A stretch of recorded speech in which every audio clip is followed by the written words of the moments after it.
औचित्य साधून या ठिकाणी आपण सन्माननीय माजी विस्ताराधिकारी श्री रामचंद्र नारकर साहेब यांचा सत्कार सोहळा या ठिकाणी आयोजित केलेला आहे। या सत्कार सोहळ्याला उपस्थित सत्कारमूर्ती सन्माननीय नारकर साहेब, आपल्या तळेरे प्रभागाचे आणि गट शिक्षणाधिकारी म्हणून खूप लवकरच त्यांचं प्रमोशन होणार आहे असे सन्माननीय कैलास राऊत साहेब, माझे मित्र साडेस्ते आणि खारेपटण केंद्राचे केंद्र प्रमुख गोपाळ यादव सर, उच्च श्रेणी मुख्याध्यापक श्रावणकर sir, Gosavi sir, Bagdi sir, Kudalkar sir, पदवीधर शिक्षक सर्व शाळांचे मुख्याध्यापक, ज्या व्यक्तीचा आज आपण या ठिकाणी सत्कार करत आहोत त्यांच्याबद्दल बऱ्याच वाक्यांनी त्यांचा स्वभाव कसा आहे, त्यांनी काम कसं करायला सांगितलेलं आहे।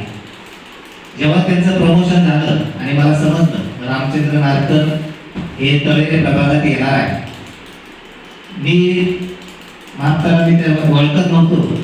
मी रामचंद्र नारकर म्हणून डायल केलं, दुसऱ्यालाच फोन लागला, म्हणजे त्यांच्या स्वागतासाठी फोन करायचं होतं आणि दुसऱ्यालाच लागला। ते म्हणाले मी नाही, मी रिटायर्ड झालो, पुण्यात रामचंद्र नारकर आहे ते येत आहे, त्याचा फोन नंबर मला मिळाला नाही। पण शिवाजी पवार साहेबांनी सांगितलं की खूप छान माणूस आहे, मी त्यांना तुमचंच नाव घेऊन तुमच्याकडे पाठवलेलं आहे, तुम्ही बिंदास जावा म्हटलेलं आहे, तुम्ही त्यांना सर्व काही सहकार्य करायचं आहे। आणि त्या भावनेनेच मी सुद्धा ते आल्यानंतर जेवढ्या सूचना केल्या, जेवढं मला करता आलं त्यांच्यासाठी प्रशासनासाठी मी केलो। त्यांच्या ह्या 10-11 महिन्याच्या कालावधीमध्ये 10-12 वर्षात जेवढा अनुभव कोणाला मिळत नाही विस्ताराधिकारी म्हणून, तेवढं त्यांना सगळ्या बाबींचा अनुभव मिळाला।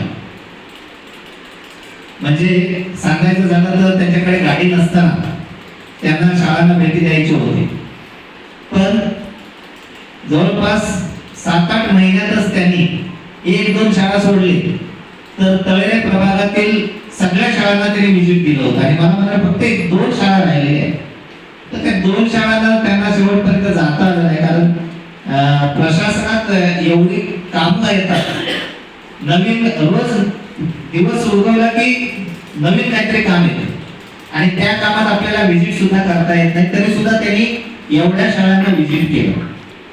शेवटच्या